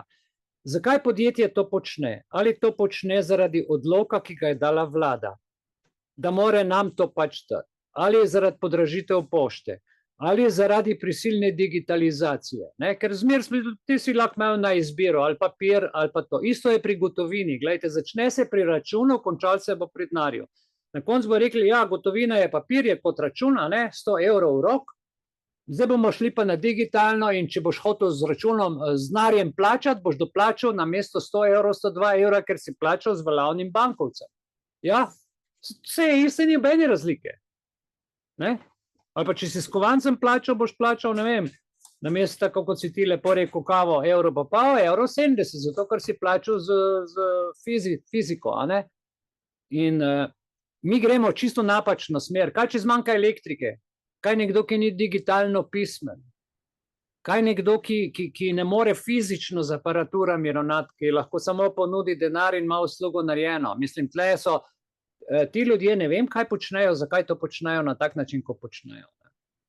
To je tako, kar sam še na hitro nekaj. Tako kot v Domžalah, ne? Parketomati za parkiranje ni več gotovinskega plačila, samo še kartica. In imajo noro, redarji so pikri, kaznujejo, štrafajo, se znašajo nad ljudmi. Na redarstvu pa pravijo, da čim več je glob, večjo ima boniteto, večjo ima plačo.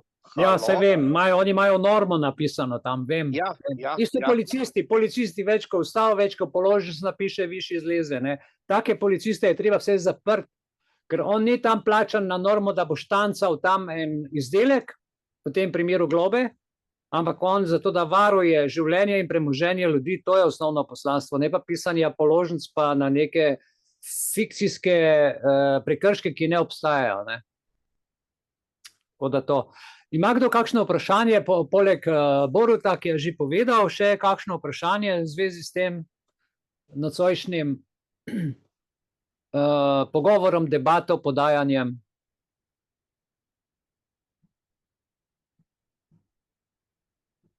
Odprite mikrofone, pa dajte povedati. Lahko jaz vprašam nekaj? Prosim, seveda. Tanja. Ja, Tanja, povej. Sem poslušala vzrok za nastanek škode in tako naprej in zdaj moja zadnja aktualna zadeva je ta, s tem trganjem 35 evrov od moje pokojnine, a ne?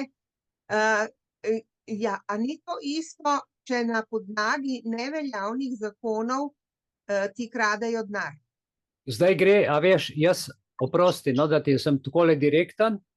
Poslanka je rekla v državnem zboru, da če ljudje ne bodo ubogali to, kar z agendo počnejo, da je treba pohoditi človekove pravice. In to se zdaj aktivno počne.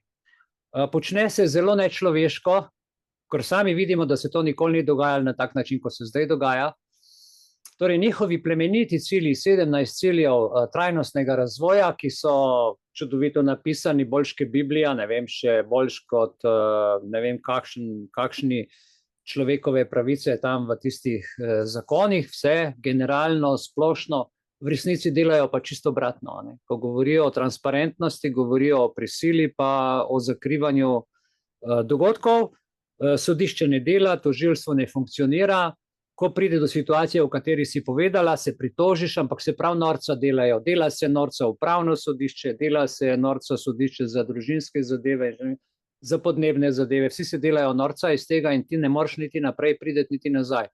A veste, kaj je v takem primeru? Ne? Se treba pač malo norca nazaj narediti, pa jim povedati, pa pisati in jim javno povedati. A veste, tem ljudem se gre tudi za imidž, pa je treba tudi v Evropsko unijo pisati, da se ne držijo trajnostnih ciljev.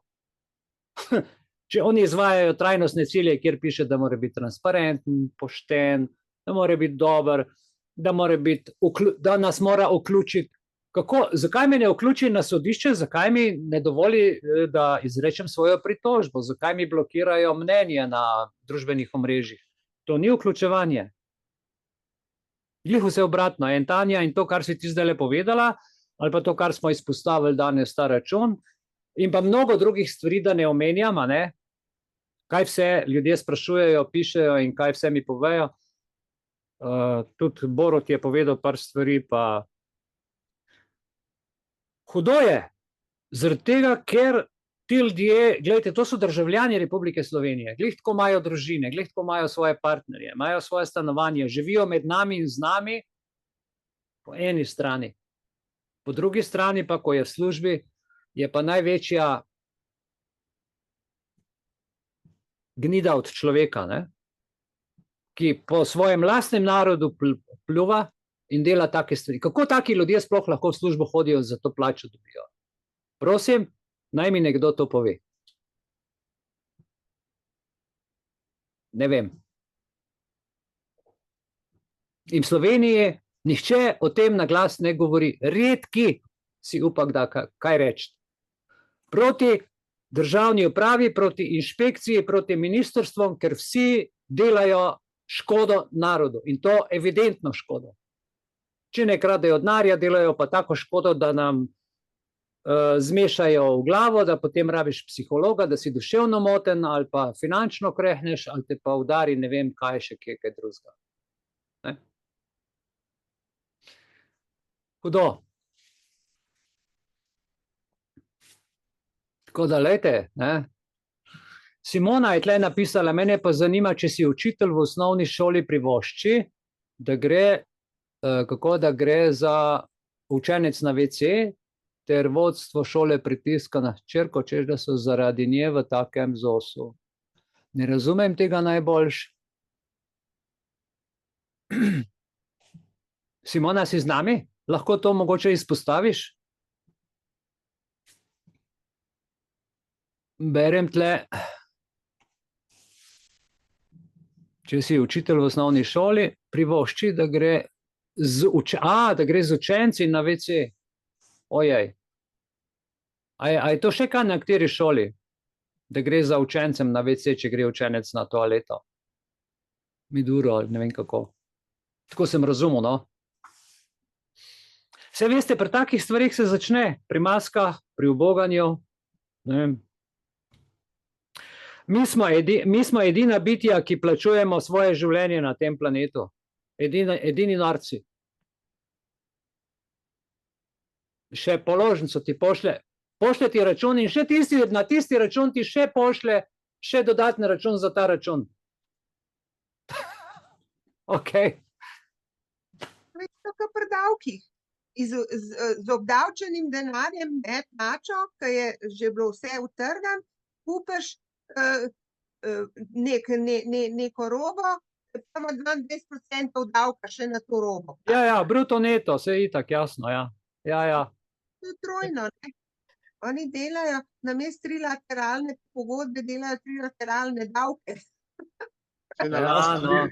Na lastno delo se obdavča. Ja. Boš, da te delaš?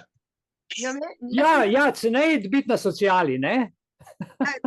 Jaz ne razumem tega, da ti, recimo, delavci tam se unim tudi strgajo 35 evrov od njihove plače, pa so kar tihali, kako? Ne razumem tega.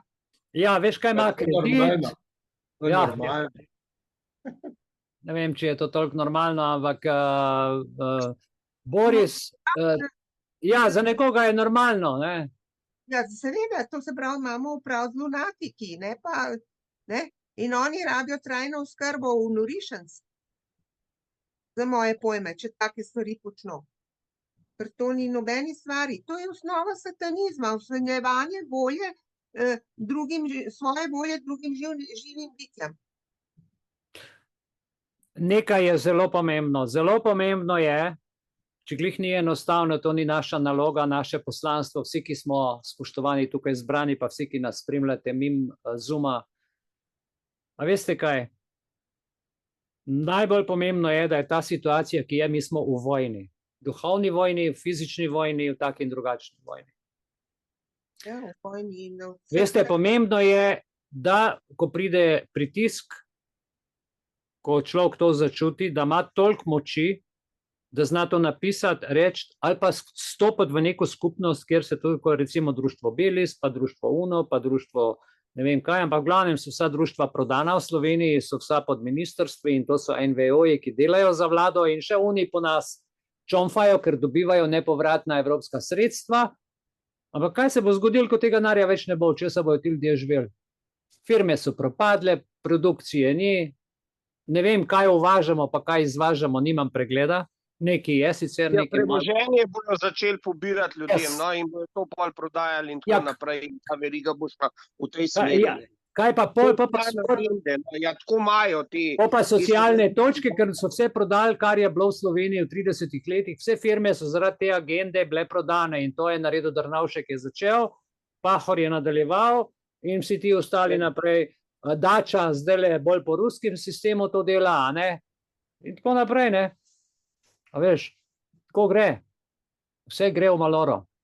In jaz gledam čisto svojega vidika, jaz sem že znajdel, pa še jaz se kakšno stvar lovim. Bogi se mi pa zdijo starejši ljudje, kako mi tisto penzijo skup dobi, stroške na mizo, da denar, to imam za to, to imam za to, zdaj jih bojo pa gonobel s telem 2,40 evrov, pa prokleta golazen satanistična, jebemo mater, drugače ne znam reči, to so dobesedno za na giljotino, za pobico to. No, In prej smo začeli ubijati, ja, lej, lepo ali pa grdo. Ne, Zdaj me počak. javno sliši, prej bo začel, bo mogel biti drugače. Počak. V srednjem veku je pa začeti. Ja. V imenu Jaz- ljudstva to odstraniti. Jaz se strinjam, glej, dober je, ampak je treba tle vse en čustva malo privezati, ne? Ja, tako jih imajo oni so brezdušni skreti. Jaz, Reptili, ki Ja. delajo z nami kot smetmi. ja, res je. Mi smo pa njihovi sužnji. Ti dobro veš, da jaz nikogar ne zagovarjam, ampak je treba vseeno, razumeš, na nek fini način, če so oni fini, znamo tudi mi biti fini. In Kako ta smo pa s finostjo prelezali, kam smo Ja, ne, prelezali? sploh Kako nismo. zdaj skuhajo? Ne, Ja. Sploh nismo bili nič fini, ker se sploh noben ni zavedal, kar počnejo. To zdaj počnemo. Ne? Mi se zdaj učimo od njih, ker oni so se 50 let pripravljali. Tle v Sloveniji so nas 30 let na tak način fuckali levo, desno. Ne? Nam so dali kruha in iger, oni so nam pa lepo črpali pa kripili. V redu, to je, Borut, hvala za to tvojo, bom rekel, trdno držo, hvala. Ne zameriti, ko mi dobesedno ventili pokajo, ko Ja. slišim to mamčo, unga Ja. starega možakarja. Ja, kva se to dogaja? Saj Umir sploh se. ne- Umir se, da boš dober spal, no, ne se jeziti. A veš, kako je lepši reči, no? Lepši reči je, da žajfe so že pripravljene in čakajo na distribucijo. Zdaj, kjer žajfe, tiste, ki jih bojo pobirali, tam, ki se pobirajo, ker zadeva je globalna, ne? Mi se malo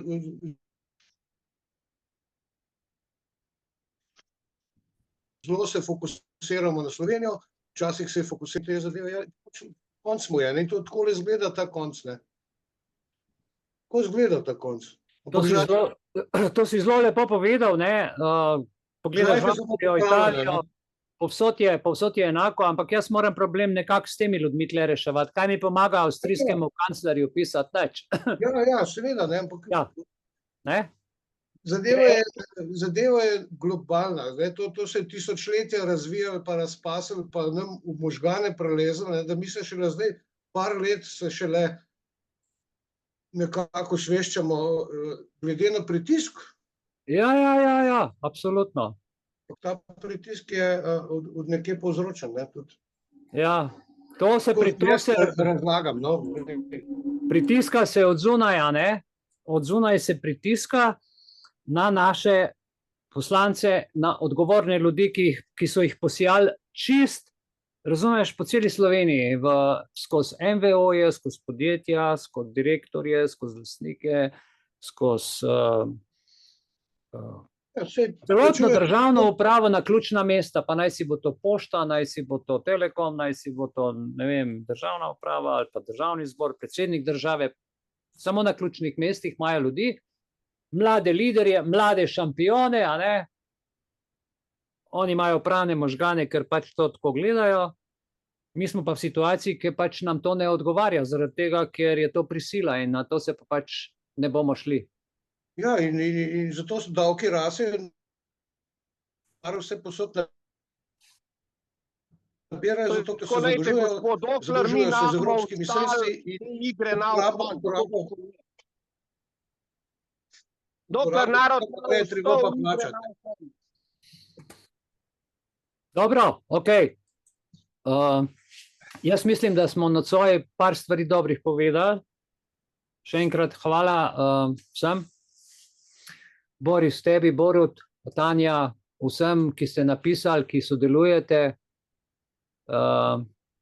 Pač, gledajte, stvari so take in če bomo tiho, ne bomo nikamor prišli. Pa ne sam tiho, tako kot je Borut rekel, bo treba mogoče kakšno glasnejšo akcijo narediti, ne? Ker ti ljudje si ne zaslužijo tega denarja, ki ga dobivajo, in ti ljudje niso več naši vodje, ampak so izvajalci naročenih del iz tujine in tuj škoren hodi po nas in te globalne stvari mimo nacionalnega programa se izvaja mimo zakonodaje, ki je regularna in vse, kar delajo in rečejo, da je zakon, ni zakon, zaradi tega, ker 17 ciljev implementirajo vredno zakonodajo, kjer to ni nacionalnega interesa, nacionalnih potreb, ampak gre samo za biznis. Gre samo za to, kako nam pobrati, kot ste dobro vsi povedali, premoženje, ki ga še imamo, ker drugega več ni, a ne? Kako nam stopiti na žulj in mi smo v bistvu zdaj edino, kar smo jim vredni. Vsak podatek, ki ga napišemo noter, sicer tega še ne vemo, to boste nocoj slišali, vsak podatek je transakcija. Vsako stvar, ki jo klikneš na tipkovnico, je transakcija. Če si na Facebooku za Facebook, če si na Instagramu za Instagram, če si na Gmailu za Gmail, če si na YouTubeu na YouTube, vsaka stvar, ki jo jaz tlele naredim tudi, je transakcija za njih, zaradi tega, ker skozi te transakcije oni dobivajo denar in naročila za reklame. To so tako imenovane podatkovne transakcije, ki mi si mislimo, ja, kaj pa pol. Najslabše je, ko človek reče, ja, kaj pa pol, pa naj imajo, pa se nimam kaj skrivati. Taki ljudje nam kopljejo grob. To je najslabše, kar se lahko zgodi. Če lahko nekje vsaj zmanjšaš, poglej si, kaj je nujno, pa kaj ni nujno, daj na tehtanco, pa malo zmanjšaj tam, kjer res ne rabiš. Skrajšaj čas na Facebooku, skrajšaj čas, ne vem, pa daj čas otroku, družini ali pa kakorkoli že, ali pa prijateljem ali pa neki skupnosti, sam ne tej golazni spletni. Res, da smo mali, ampak gledajte, z 1 centom, z 1 evrom se začnejo stvari. Tako da, evo, hvala lepa. Zdaj pa če... Ja, prosim. Nekdo je še hotel reči, ja? Hvala, lahko noč. Ja, Rozalija, z veseljem. Ja, zelo hvala za informacije, zelo izčrpane. Ja, kakor se da, no, mislim, kakor se da v tem pogledu, a ne, narediti, da se veliko več. A veste, kaj vam povem, pri tejle zadevi, ki smo jo imeli nocoj, joj, kaj sem vam jaz rekel, da bom, halo, a se vidimo? Ja. Ok, sem obljubil, da vam bom na nek način dal tistle svoj... Wordovo datoteko. Ja, to moram zdajle urediti še. Mihajl, lahko še nekaj povem? Prosim. Jaz sem poslala to za leksiko, ki si ti nam pomagal to sestaviti in sploh niso sprejeli v Ljubljani. Greš pa v računalnik, ta agencija za elektro, ja. Greš pa v računalnik, pa samo v Mariboru je to. To se pravi, da če ti pošleš? V Ljubljano, noče sprejeti. Je pa še to, jaz sem s povratnico poslala in so koverto odprli in noter pisali po mojemu dopisu. Ja. In jaz sem plačala s povratnico, ampak s povratnico itak ozunaj napišeš naslov, kako se oni lepo gredo. A je to možno, da ne sprejmejo? Ja, jaz sem šla po računalnik gledati, oni imajo samo ta agencija v Mariboru.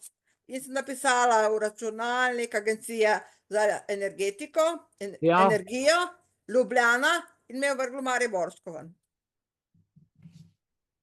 Ja, tako se zdaj dogaja. To je to, ker tudi policaj pride iz Maribora v Ljubljano. Vse to je isti sranje. Ne, saj jaz razumem, o čem ti meni govoriš, veš. Saj jaz tudi dostopim tu. Ja, ampak tle se vidi, da stvari... Zdaj bom jaz na pošto pisala. Jaz si bom obrazložila, da pač če jaz plačam Mora 5,19 za Imajo za- pismo s povratnico, ozunaj naslov, kdo je poslal, in on nima kaj odpirati meni koverte, pa noter dopis čečkati. No, ko smo ravno pri tem, a vi sploh veste, a pa nazaj poslati, ne? Kaj? Pa še nazaj poslal. Nazaj so poslali, ja? Zdaj pa tako, ne? To je nedopustna stvar, da ti pošleš pismo, ga pred poštarjem odpre, napiše, zapre, pa ti pol nazaj.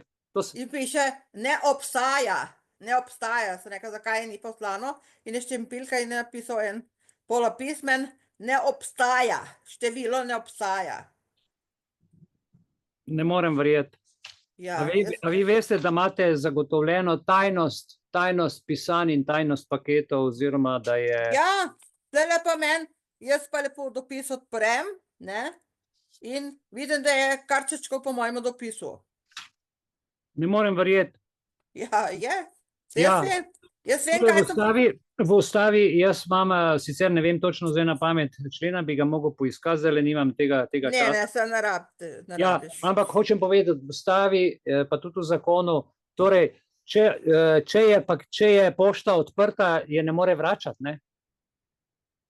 Ja, Razne reklamacije, in če je uraden dopis s povratnico, ima on uradno za odpisati. Tu če Ja. obstaja ali ne obstaja. to je tako bilo na pol odprto, nekaj te bele koverte, ne. Neverjetno. Ja, ampak jaz sem pol odprla, ta pismo in sem videla, da je čečkov po mojemu dopisu. Neverjetno. To pa je informacija. Hvala, ki si to podelila z nami. Naj Ja, slišijo. se bom jaz zdaj jaz bom šla v ta postopek, Ja, bom jaz pisala tole pošto Trebnje, ne, ker mi imamo tele v trgovini na Veliki Loki, pač kar nekaj po domače. Hočeš nekaj reklamacijo narediti, pa poizvedbo v Trebnje. Sem rekla, jaz sem tlele dala, kaj bom jaz v Trebnje hodila, ne? Sem rekla, v Trebnje, kar vi se zmenite, pa vi se pogovarjajte. Se vi opravljate za pošto Trebnje. Se vi napravljate za mene osebno. to je res prav neverjetno. Ja, Hvala. in Hvala lepa, ja. ja, v redu, to kde. V redu, jaz bom zdaj, gledajte, ta PDF sem vam poslal, dajte si ga spraviti, mogoče kakšno stvar vam bo prišla prav. Ja, hvala. Tisočkrat za pomoč in za spoštovanje, za informacije. Hvala. Ja, no, rad bi povedal še eno stvar, ki sem jo danes tudi razmišljal v enem stavku. Tale nemški NIJZ, kjer so zdaj prileteli ven tisoče in tisoče strani dokumentov, iz katerih se vidi, da je bila politika vmes in da ni bilo nobene zdravstvene stroke, se zdaj pa najde vzročna zveza pravice do upora in pravice do vsega tistega, kar se je dogajalo za nazaj. Torej, če je bil kdo po krivem obsojen tle v Sloveniji ali pa dobil krivo globo, namreč ta RKI, ali kaj je že nemški, ne, inštitut, isti kot naš NIJZ, ampak je za celo Evropo narekoval stvari, tako da kar so tam rekli, je šlo po vseh evropskih državah in je veljalo za vse države enako. Ker je tukaj Nemčija narekovala te stvari. Ne. Skratka, boleča zadeva. In tukaj je v bistvu potem gre za politiko. Politika se v zdravje ne sme vtikati. Strokovnjakom so zaprli usta, ljudem, ki so pa karkoli rekli, so jih pa blokirali, zaprli, zdravnike odpuščali, policije odpuščali, ki se niso strinjali, državne uslužbence odpuščali, skratka katastrofa, kaj so delali s tem. In tle se vidi, če so ljudje sposobni to narediti in to, kar si zdaj še ti povedala, da na tak način se to dela. Ljudje, nič ne šparajmo več, konc prijaznosti. Jaz mislim, da tle nimamo več mi dialoga. Mi smo zgubili. Če hočeš komunicirati in se ne da komunicirati, potem se ne da komunicirati. Res je tako. Hvala lepa, lahko noč.